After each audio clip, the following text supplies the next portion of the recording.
चांद निकलने से पहले हमारे यहाँ करवा चौथ के दिन रात को कोई खत्म हो गया था। तो और कुछ हो ना हो पर मुझे हर दिन रोना जरूर आता है। तो नए दिन के साथ करते हैं नए ब्लॉग की शुरुआत। हेलो दोस्तों, गुड मॉर्निंग, नमस्ते, प्रणाम। स्वागत है आप सभी का उत्तराखंड की इन हसीन वादियों में। तो दोस्तों, हो चुकी है एक नए दिन की शुरुआत। बाकी आज के ब्लॉग की स्टार्टिंग हो रही है 8 बजे से।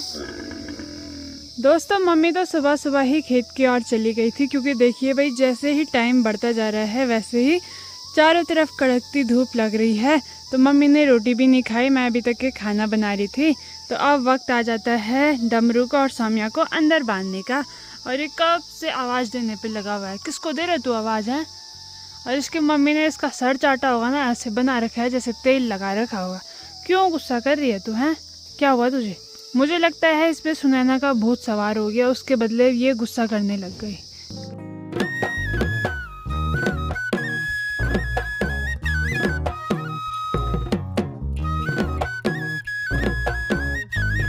चलिए जी, जूड़ा और दरांती पकड़ते हैं। छत में भी दाल सुखाने के लिए ढाल रखी है, तो हम भी निकलते हैं सीधे खेत की ओर। दोस्तों, मुझे खाना बनाने में पूरे 40 मिनट लगे। खाना बनाया, रोटी और करेले की सब्जी, जो मीठे वाले करेले होते हैं। उसके बाद पानी भरा, उसके बाद सौम्या डमरू को अंदर बांधा।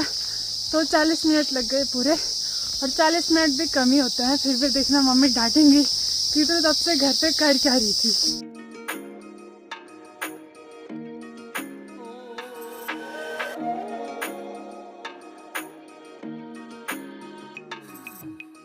देखिए भाई दोस्तों, सार में भी चारों तरफ कड़क वाली धूप लग चुकी है।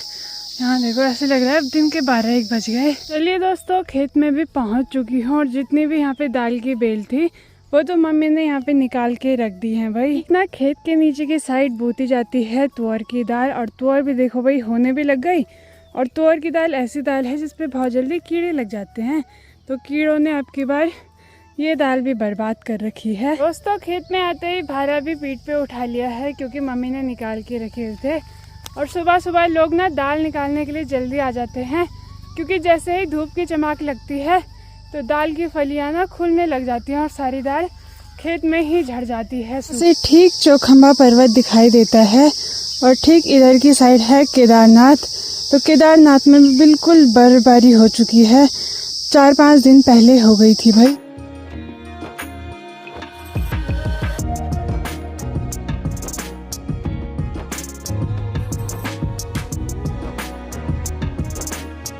एक हफ्ते पहले जो धूप लग रही थी वो कड़क वाली थी, और अब जो धूप लग रही है ना, वो बिल्कुल धूप ऐसे लगी नहीं रही कि कड़क वाली होगी, क्योंकि पहाड़ों में बर्फबारी हो रखी है। तो वहाँ से ठंडी ठंडी हवाएं चलती रहती हैं, इसलिए ठंडा लग रहा है। चलिए जी, घर पे भी पहुँच चुकी हूँ। और पता है, हमको ना अभी दोबारा खेतों में जाना है, दूसरे खेतों में।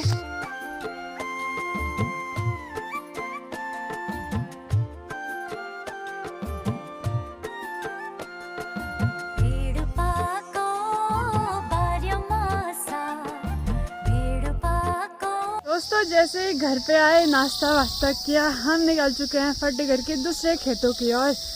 तो चलते हैं भाई फटाफट से। और अभी हम जा रहे हैं सड़क के नीचे वाले खेत में। दोस्तों, यहाँ से चारों तरफ का नज़ारा बिल्कुल खुला खुला सा दिखाई देता है। और बारिश के कारण ना हर जगह की धूल साफ हो रखी है, तो पहाड़ियाँ भी बिल्कुल क्लियर दिखाई दे रही हैं। कल परसों की जो बारिश हुई थी वो ऐसी वाली बारिश थी कि हर जगह लैंडस्लाइड होता रहता था। तो ये देखिए भाई, यहाँ भी रास्ते कुछ ऐसे टूटे हुए हैं। और आम की गुठलियाँ देखो भाई, ऐसे गड्ढे बने हुए हैं ना, बिल्कुल पूरे रास्ते आम की ही गुठलियाँ दिखाई दे रही हैं।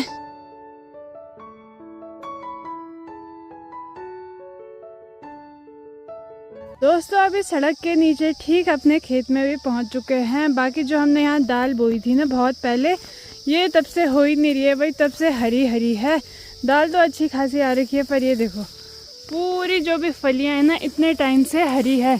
और लोगों ने अपने खेत की दाल निकाल के न्यार काट के खेत में हल भी लगा दिया। और क्या बोते हैं खेत में? अब गेहूँ बोते हैं। गेहूँ बोते हैं, तो इसलिए हम फटाफट से खेत खाली कर रहे हैं, ताकि उसके बाद हम यहाँ गेहूँ की फसल उगा सके। तो अभी बज रहे हैं 10, बाकी धूप भी बहुत ज़्यादा हो रही है भाई।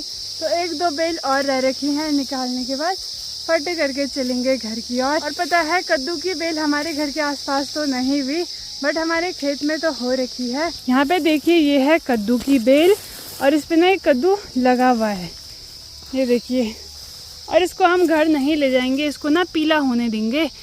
पीला होने के बाद ना उसका रायता होता है बहुत ज़्यादा टेस्टी। हमने खाया भी इसका कद्दू एक बार भी। दोस्तों इस बेल का एक कद्दू भी हमने खा लिया है, तो चलो ठीक है ये भी, क्योंकि इधर के खेतों के आसपास ज़्यादा बंदर नहीं आते हैं, ऊपर की साइड गांव है इसलिए।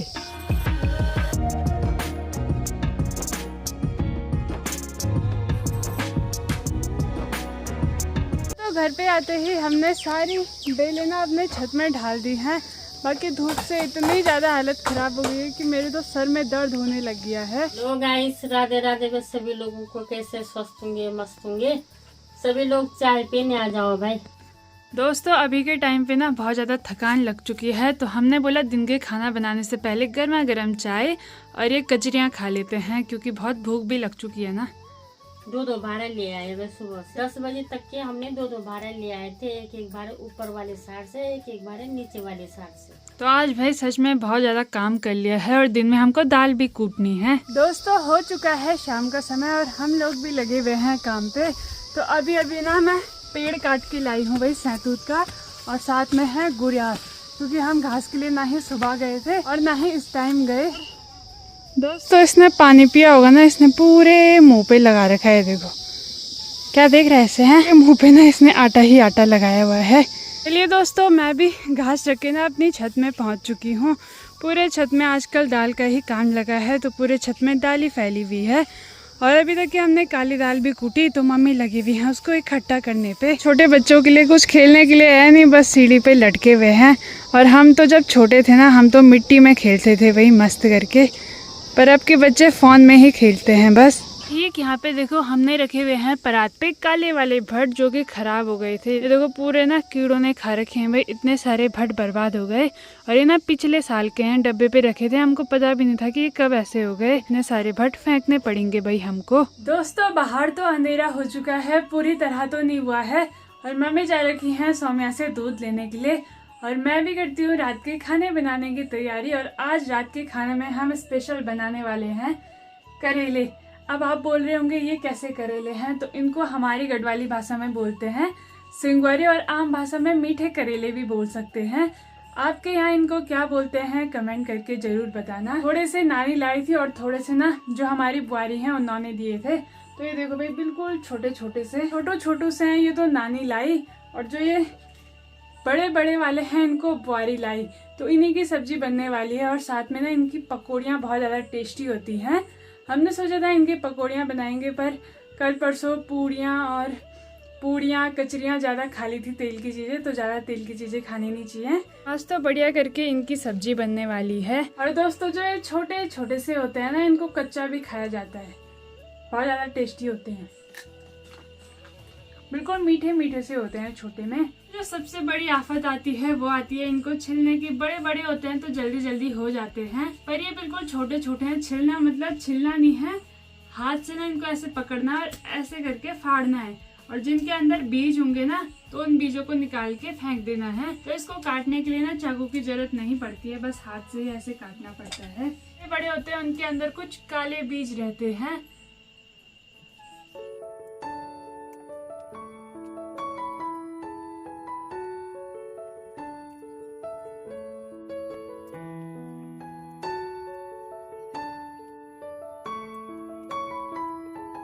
तो और कुछ हो ना हो, पर मुझे हर दिन रोना जरूर आता है, वो भी 3 टाइम में, सुबह के टाइम, दिन के टाइम और रात के टाइम। हमेशा मैं रोती हूँ। वो पता है क्यों? क्योंकि हमेशा प्याज काटना पड़ता है, और जब भी प्याज काटती हूँ ना तो ऐसे आंसू आ जाते हैं इतने खतरनाक वाले मेरे। और अगर कोई मेरे दूर से प्याज भी छिल रहा होगा ना तो सीधे आंसू मेरे आते हैं भाई। तो ये बहुत बड़ी बीमारी है। अच्छा है प्याज काट के आंसू आना, आंखें साफ होती हैं भाई। और मुझे तो ऐसे लगता है कि मैंने इतने प्याज काट लिए हैं कि मेरे आंखों का सारा पानी खत्म हो चुका है। साथ में ना मैंने यहाँ पे कच्चे टमाटर भी काटे हैं, क्योंकि पके हुए तो बंदर ने खा लिए दिन में, तो कच्चे भी नहीं है, हल्के पीले पीले हैं। तो ये छोटे टमाटर अच्छे होते हैं, तो तो चलिए आपको भी सिखाते हैं कि सब्जी कैसी बनाई जाती है मीठे करेले की। तो हमारे घर के अंदर घुस चुका है एक आतंक और ये जरा भी हिल गया ना इतना शोर करेगा ना। अभी देखो हाँ घर में ऐसे घूमता है दोस्तों। यहाँ चूल्हे में कढ़ाई में तेल भी गर्म हो चुका है। तो सबसे पहले हम डालेंगे लाल सूखी मिर्च, क्योंकि इनको फ्राई करना है, ये बहुत ज़्यादा टेस्टी होती हैं। ये जी मिर्च फ्राई होके काली काली भी हो चुकी हैं, तो अब ना इनको निकाल लेंगे।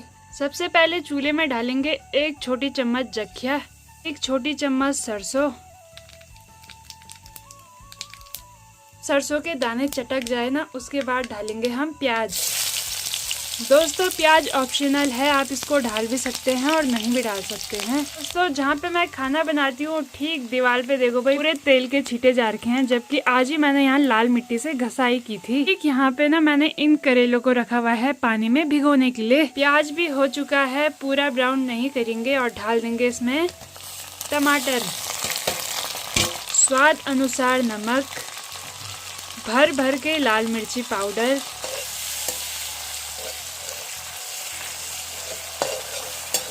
तो ग्रेवी भी अच्छे से बन चुकी है। अब बारी आ जाती है करेलों को डालने की।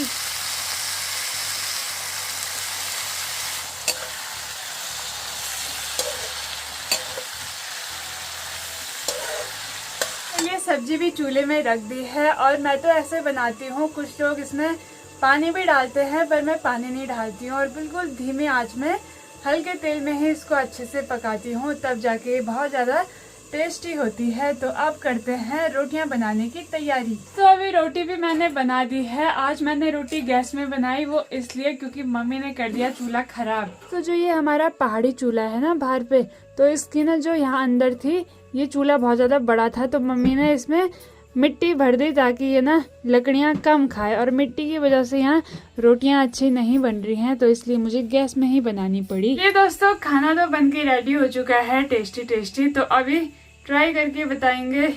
वैसे तो मैं खाना अच्छा ही बनाती हूँ, मुझे लगता है ऐसा।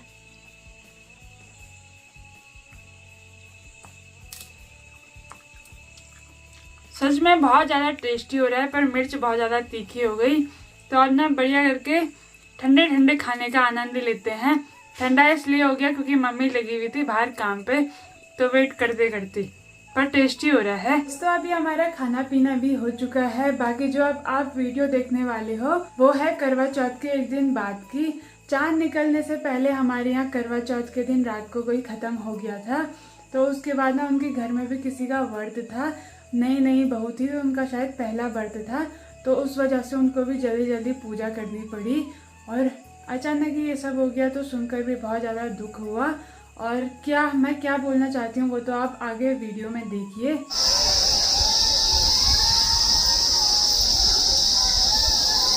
तो दोस्तों आज ना हमारे गांव में कोई ख़त्म हो चुका है, तो सभी लोग भाई इतने ज़्यादा रोने पे लगे हुए हैं, और दिन के ना अभी 11:30 हो चुके हैं, और यहाँ पे ना छत के ऊपर उनका पार्थिव शरीर भी रख दिया है।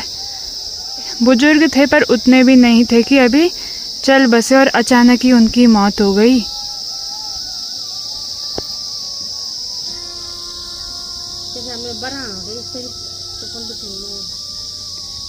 दोस्तों अभी उनके शरीर को ना गाड़ी के छत में भी रख दिया है, और ऊपर से साथ में 6 लोग बैठे हुए हैं।